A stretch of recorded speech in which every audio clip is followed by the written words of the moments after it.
நான் சலாம் கூறினேன். அதுக்கு முதல் பதில் சொல்லப்பா. நான் தான் உன்னிடம் பேசினேன், ஆனால் சலாம் கூறவில்லை என்றால் என்ன? அப்படி சொல்லாதப்பா. ஒருவர் நம்மிடம் இருந்து சலாம் கூறினால் பதில் நாமும் கூற வேண்டும். அஸ்ஸலாம் அலைக்கும் என்பது உங்கள் மீது சாந்தியும் சமாதானமும் உண்டாகட்டும். நீ அலைக்கும் சலாம் என்று பதில் கூறினால் உங்கள் மீது சாந்தியும் சமாதானமும் உண்டாகட்டும் என்பது பொருளாகும். நீ சலாம் கூறினால் அவரும் மகிழ்ச்சி அடைவார். அவர் பதில் கூறுவதால் உனக்கும் மகிழ்ச்சி உண்டாகும். சாரிப்பா தன்வே, எனக்கு சலாம் சொல்வதால் இவ்வளவு விஷயம் இருக்கிறது தெரியாது. இனிமேல் நான் யாரை பார்த்தாலும் முதல் சலாம் சொல்வேன். சாரிப்பா, வா விளையாடலாம்.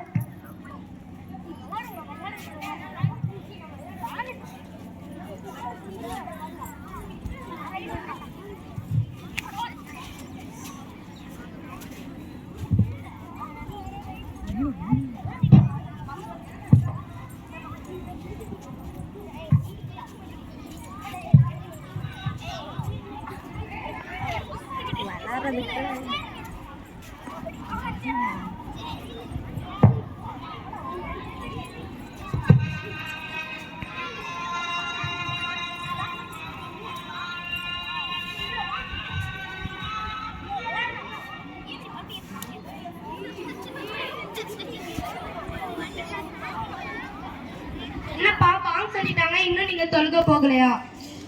போப்பா, நாங்க விளையாடுகிறோம், தொழுகைக்கு வரவில்லை.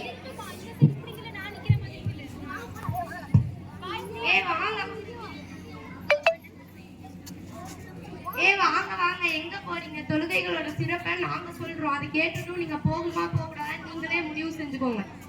நமது இறைவன் 5 நேரம் தொழுகையும் நமக்கு கடமையாக்கி உள்ளான். நாம் தொழுகுவதால் உள்ளமும் உடலும் தூய்மை பெறும்.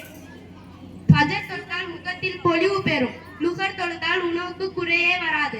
அசர் தொழுதால் உடம்பில் வலிமை கிடைக்கும். மக்ரிப் தொழுதால் நம் பிள்ளைகளால் நமக்கு பயனுதவி கிடைக்கும். இஷா தொழுதால் தூக்கத்தில் நிம்மதி கிடைக்கும். மேலும் தொழுகைதான் நம்ம படைத்த இறைவனுக்கே செய்யும் நன்றி கடன். இது மட்டுமல்லாமல் நம் மனசும் உறுப்புகளும் தீய வழியில் செல்லாமல் பாதுகாக்கும். தொழுகை இறை நம்பிக்கையும் இறை அச்சத்தையும் கொடுக்கும். இதுக்கப்புறமாவும் நீங்க தொழுக போகலைன்னா அது எங்களோட தப்பு கிடையாது. வாங்க வாங்க,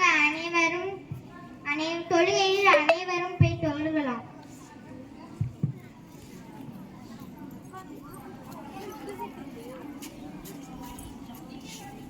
இந்த